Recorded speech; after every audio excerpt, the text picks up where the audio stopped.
আসসালামু আলাইকুম। সবাই কেমন আছেন? আমি আল্লাহর রহমতে ভালো আছি।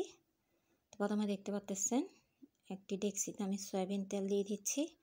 আজকে কিন্তু আমি আরেকটি মজার রেসিপি নিয়ে হাজির হলাম। আজকে আমার রেসিপিটির নাম হচ্ছে মুরগির হাড় দিয়ে মুগ ডাল রান্না। দেখতে পাচ্তেছেন আমি পেঁয়াজ কুচিটাও দিয়ে দিলাম। কিছুদিন আগে আমি কয়েকটি ডালের ভিডিও দিয়েছিলাম, সেখান থেকে আজকে মূলত মুগ ডালটা রান্না করতেছি আর ভাবলাম আপনাদের সাথে শেয়ার করি। দেখতে পাচ্ছেন এখানে আমি এলাচ, দারুচিনি, লবঙ্গটাও দিয়ে দিলাম, তেজপাতাটাও দিয়ে দিলাম। খুবই মজাদার একটি রান্না এটি। টমেটো দিচ্ছি, বাকি টমেটো আমি পরে দেব। পোলাও পাতা দিচ্ছি। যাদের পোলাও পাতা গাছ আছে তারা অবশ্যই পোলাও পাতাটা ব্যবহার করবেন, কারণ পোলাও পাতাটা দিলে ডালটা সুন্দর একটা গ্রান আসে এবং খেতে খুবই ভালো লাগে।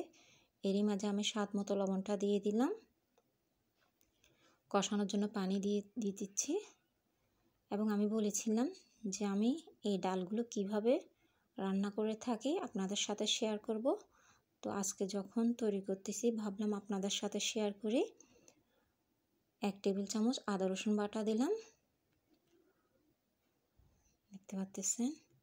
হলুদের গুঁড়া দিলাম 1 চা চামচ, ধনিয়ার গুঁড়া দিচ্ছি 1.5 টেবিল চামচ, দেখতে পাচ্ছেন। এরপর মরিচের গুঁড়া দেব,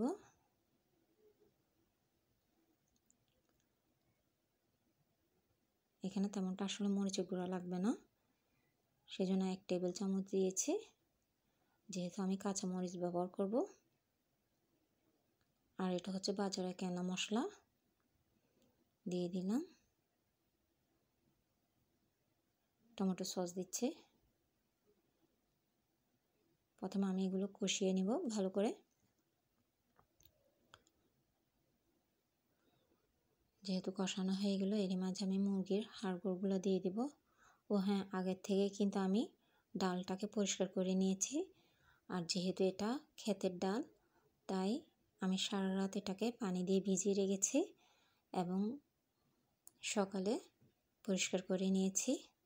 কারণ ক্ষেতের ডালের মধ্যে কিন্তু সবুজ রঙের যে আবরণটা থাকে, এটা না ভিজাইলে কিংবা ডালকে ভিজিয়ে না রাখলে উঠবে না এবং এই ধরনের পরিষ্কার হবে না। দেখতে পাচ্ছেন আমি ডাল সবগুলো দিয়ে দিলাম এবং নেড়ে চেড়ে প্রথমে কষিয়ে নিব, এরপর পানি দিচ্ছি। আর এই ডালটা কিন্তু সারা রাত ভিজিয়ে রাখার কারণে দ্রুত সিদ্ধ হয়ে যাবে। আমরা সবাই জানি ডাল, যে কোনো ডালকে ভিজিয়ে রাখবেন, ডাল কিন্তু দ্রুত সিদ্ধ হয়ে যাবে। আমি ঢেকে দিচ্ছি যেহেতু ডাল, সেজন্য। দেখতেছেন ঢাকনাটা সরিয়ে নিলাম।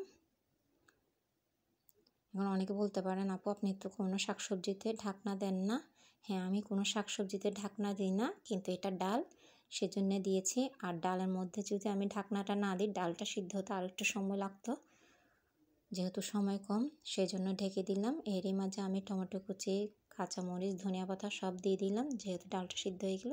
তো দেখতে পাচ্ছেন মশলা তৈরি হয়ে গেল আমার মুরগির হাড় দিয়ে মুগ ডাল রান্না। এবং এটি দেশি মুগ ডাল। তো আজ এতটুকু, দেখার জন্য সবাইকে ধন্যবাদ।